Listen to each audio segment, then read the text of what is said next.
kalau sampean lolos sama ketiga hal yang saya sebutkan tadi, pikirkan benar-benar, lakukan survei yang benar-benar valid, bisa sampean verifikasi atau bisa sampean validasi langsung di lapangan. Nah itu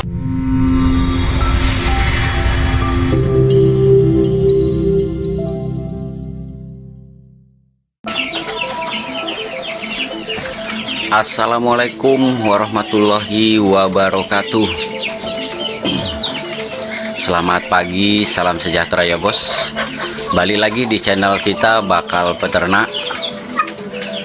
Masih seperti biasa dengan saya di sini, CEO Bakal Peternak, dan di video kali ini saya akan membahas tentang rekomendasi terbaik buat sampean para pemula. Sekiranya apa saja yang perlu sampean perhatikan dan wajib. Ini terkait dengan ini ya, salah satunya. Tetapi ada beberapa poin lagi yang akan saya tambahkan bila sampean akan memulai ternak ayam kampung, terutama yang masih skala rumahan, dan memang disarankan untuk awal ya sampean harus memulainya dari skala rumahan dulu, yang kecil-kecil dulu, baru kemudian kalau sampean mau upgrade silahkan.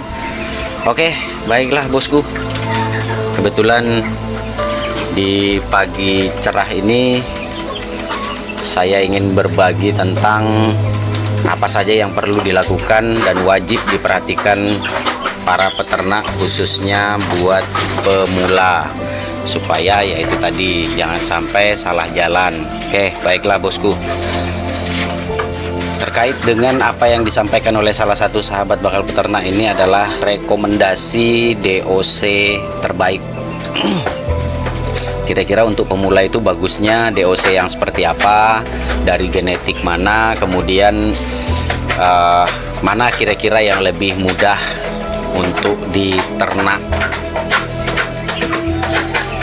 Dalam hal ini, bukan apabila saya menyebutkan salah satu dari genetik, bukan berarti saya mendiskreditkan atau menjelekkan genetik yang lain. Ya, ini semua berdasarkan dari sudut pandang masing-masing peternaknya. Tetapi ini khusus buat pemula, masukan dari saya adalah kalau sampean mau memulainya, sebaiknya dimulailah dari DOC KUB. Dan saya merekomendasikan untuk sampean silahkan hubungi nomor ini ya. Beliau adalah salah satu juragan DOC.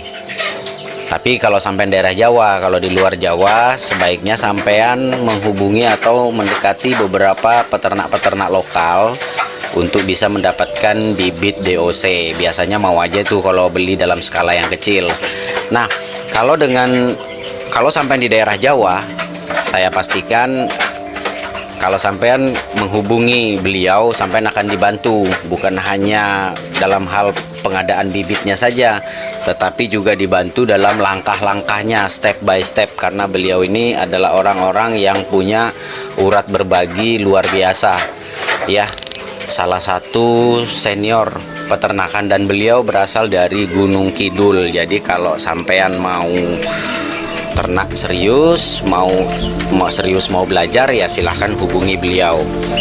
Dan ini bukan berarti bahwa jenis ayam yang lain seperti ayam kampung asli, joper, dan lain-lain itu jelek, enggak bos. Semata-mata saya hanya memberikan masukan berdasarkan pengalaman yang sudah saya dapatkan selama ini. Ya, ada beberapa poin penting memang, kelebihan-kelebihan dari ayam KUB, dan khususnya di sini beliau ini punyanya KUB Janaka kaki kuning. Ya, jadi silahkan hubungin kalau sampean berminat. Oke, kemudian yang kedua ini terkait dengan pertanyaan di live TikTok kita tadi malam ya. Malam Sabtu di tanggal 1 Mei 2026. Nah, kebetulan secara rutin Bakal Peternak mengadakan live untuk di platform TokTok ya. Di situ kita ngobrol-ngobrol dan berdiskusi terkait dengan dunia peternakan, khususnya ayam kampung. Nah, di situ ada beberapa pertanyaan dari teman-teman yang menanyakan tentang bagusnya segmen petelur apa pedaging. Nah, untuk para pemula nih, jadi buat sampean yang pemula yang baru mau memulai, saya tidak menitik beratkan pada salah satu dari apakah itu pedaging ataupun petelur, tidak. Tetapi di sini saya hanya memberikan gambaran. Saat sampean mau memulai, sampean sebaiknya survei pasar dulu, Bos, karena dari situlah sampean akan tahu peternakan sampean nantinya mau dibawa kemana. Nah, setelah sampean tahu survei pasar ini mintanya apa, pasar ini perlunya apa, baru sampean bisa menentukan arah kira-kira ayam seperti apa yang mau sampean ternak.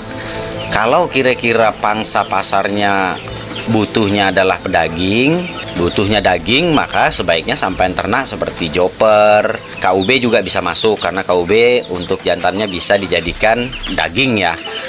Nah, kalau umpamanya targetnya adalah telur konsumsi, nah sampean bisa ternak Elba, bisa ternak ayam Arab yang memang targetnya adalah telur-telur konsumsi.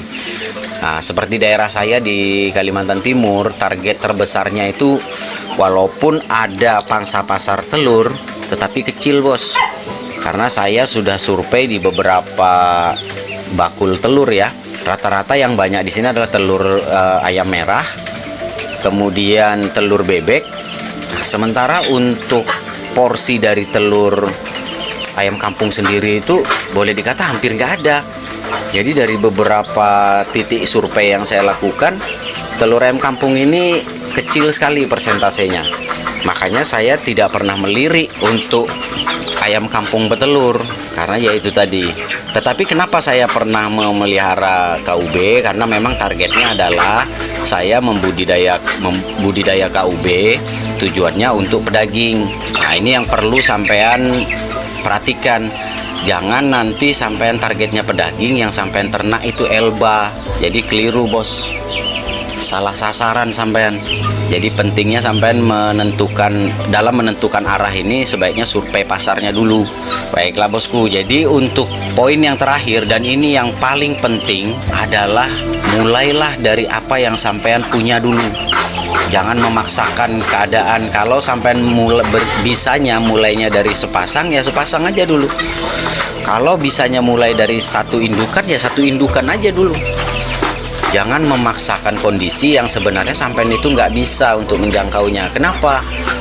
Karena ya itu tadi, ujung-ujungnya nanti sampean akan melalui jalur yang menurut saya terlarang ya, yaitu jalur mengambil utang atau pinjaman, entah itu dari mana ya, dari mana saya juga nggak bisa ini menyebutkan. Yang jelas kalau sampean memulainya dari utang, memulainya dari pinjaman, maka yang terjadi sampean memulai bisnis atau memulai usaha ternak ayam kampung ini, di saat sampean baru belajar, sampean sudah memulainya bukan dari nol, tapi mulainya dari minus. Minus berapa? Sesuai dengan pinjaman sampean. Ya, walaupun menurut hitungan masuk, menurut hitungan sampean, contoh nih, sampean ambil 10 juta di bank atau koperasi atau di lembaga-lembaga keuangan resmi yang lain. Ketika sampean menurut hitungan sampean nih, sampean dengan uang 10 juta umpamanya beli pulet indukan, kemudian diternak sekian bulan, anggap 3 bulan sudah mulai membuahkan hasil. Dari hasil penjualan sudah masuk lah kira-kira untuk angsuran per bulan. Itu sebaiknya buang jauh-jauh pikiran itu, Bosku. Kenapa? Karena ada beberapa prinsip yang sampai hari ini masih terus saya pegang. Yang pertama, utang itu adalah pasti. Kenapa pasti? Karena pasti harus dibayar.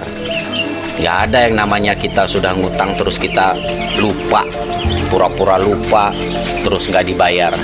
Nggak ada itu. Apalagi kalau sampean sudah mengagunkan jaminan, nggak ada itu, Bos. Utang itu hukumnya adalah pasti dikembalikan, pasti dibayar. Kemudian ternak ayam kampung ini, walaupun menurut sampean hitungannya masuk dengan segala macam jenis perhitungan yang menurut sampean masuk, tetap jawaban saya adalah tidak pasti. Kenapa? Yang sampean ternak ini makhluk bernyawa. Bisa jadi yang targetnya sampai 3 bulan sudah produksi, ternyata di usia baru menginjak 2 bulan Gumboro menyerang, Aratan menyerang. Sampai kan nggak pernah tahu, karena ini adalah makhluk bernyawa dan usaha ini boleh masuk dalam kategori tidak pasti. Tidak pasti artinya bisa maju, bisa mundur, bisa hancur, bisa laris, ya kan? Jadi nggak pasti, bos. Jadi jangan menggantungkan perhitungan sampean, jangan menggantungkan harapan sampean pada sesuatu yang nggak pasti. Dan parahnya, kalau sampean mengambil pinjaman, mengambil utang untuk memulai dalam kondisi ya, dalam usaha apapun itu, kalau sampean mengambil utangan, mengambil pinjaman, maka sampean sudah berani menukarkan sesuatu yang pasti dengan yang tidak pasti. Ini pesan saya buat sampean-sampean yang nonton video ini, jangan sampai kepikiran sampean untuk mengambil pinjaman atau utangan ketika sampean mau memulai sebuah usaha, khususnya usaha ternak ayam kampung. Oke bos ya, ini saya pesan bener-bener nih, jangan sampai salah jalan. Kemudian berikutnya yang perlu sampean pemula pikirkan ini, bukan hanya berpikir tentang jenis ayam apa yang perlu sampean pelihara, bukan tentang kira-kira target tujuannya apa, apakah pedaging atau petelur. Kalau sampean lolos sama ketiga hal yang saya sebutkan tadi, pikirkan benar-benar, lakukan survei yang benar-benar valid, bisa sampean verifikasi atau bisa sampai validasi langsung di lapangan. Nah itu setelah dapat informasinya, sampean bisa tentukan arah kemana, kira-kira ayam seperti apa yang mau sampean ternak. Oke bosku, jadi buat sampean para pemula, selamat berjuang dan selamat belajar, dan jangan pernah lupa bahwa tidak ada hasil yang mengkhianati usaha. Ya kira-kira seperti itu. Jadi keberadaan bakal peternak ini hanya sebagai share informasi saja, dan untuk sampean yang mau bergabung di grup bakal peternak, silahkan klik deskripsi box. Sampean juga boleh gabung di live TikTok bakal peternak untuk mendapatkan informasi-informasi terupdate. Itu saja dulu video dari bakal peternak kali ini, sampai jumpa di video-video kita berikutnya. Assalamualaikum warahmatullahi wabarakatuh. Salam sukses dari bakal peternak. Maju.